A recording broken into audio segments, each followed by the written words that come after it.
আসসালামু আলাইকুম রহমতুল্লাহ। চলে আসলাম পাবনা জেলা সাতিয়া থানা ধুলরি ইউনিয়ন, অর্থাৎ লক্ষ্মীপুর ব্রিজের পাশেই। এখানে নদীতে আমাদের এলাকায় কিন্তু নদীতে প্রচুর পরিমাণ ধানের চাষ হয়। তো সর্বদাই কৃষকের পাশে থেকেই কিন্তু আমার চ্যানেলের থেকে আমি ভিডিওগুলি ধারণ করে রাখি। দেখেন এখানে নদীর ভিতর যে এত সুন্দর ধান চাষ করেছে, আসলে এইসব জমিগুলি কিন্তু এইসব আশেপাশের লোকজন কিন্তু এইসব জমি চাষ করে না। এগুলি যারা অর্থাৎ উপর মহলে যারা ইসে আছে, যারা দায়িত্ব জমিগুলি আবাদ করে, তো আসলে এই জমিগুলি মূলত মনে হয় যে টাকা অর্থাৎ মাদ্রাসা ফান্ড থেকে দেওয়া হয়। তো সর্বদাই কৃষকের পাশে থেকে কিন্তু আজকের ভিডিওটা করছি।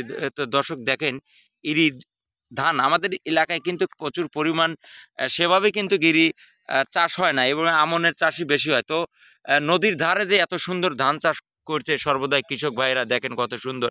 আমি সরাসরি আমার চ্যানেলের থেকে ভিডিওগুলি ধারণ করার চেষ্টা করছি।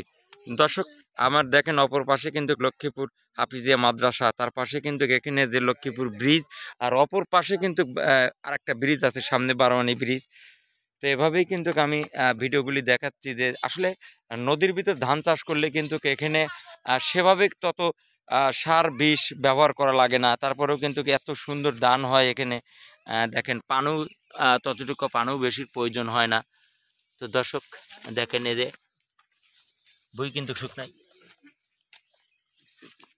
বই কিন্তু শুকনো, তারপরেও দেখেন কত সুন্দর আসলে সবুজ প্রকৃতি। আসলে ধানের মৌসুমে, এই মৌসুমে কিন্তু এইভাবে ধানগুলি যে এত সুন্দর দেখা যায়, এখানে কিন্তু সবুজ প্রকৃতির মাঝেই কিন্তু আমি ভিডিওটা নিয়ে আজকে চলে আসলাম। দেখেন আরেকটি আশ্চর্য বিষয় হলো এই জমিগুলি কিন্তু এই নদীর ভিতর যে ধান চাষ হয়, এই ধানের ভিতর কিন্তু আপনার ঘাস, অর্থাৎ ঘাস যে সেভাবে কোনো ঘাস নেই, দেখেন সেভাবে কোনো ঘাস নেই, এবং খুবই সীমিত খরচ কিন্তু এই ধানটা চাষ হয়। তো সর্বদাই কৃষক ভাইরা যে এত সুন্দরভাবে এই ধান চাষটা করেছে, দোয়া করে এই ফসলটা যেন ভালোভাবে তারা তুলতে পারে। তো দর্শক দেখেন আমি পুরোটা আবারও দেখাচ্ছি। লক্ষ্মীপুর আনন্দবাজার ওইটা, লক্ষ্মীপুর ব্রিজ, এই পাশে কিন্তু লক্ষ্মীপুর হাফিজিয়া মাদ্রাসা। তো এই পাশে কিন্তু নদী দিয়ে এভাবেই কিন্তু ধান চাষ হয়ে আসছে।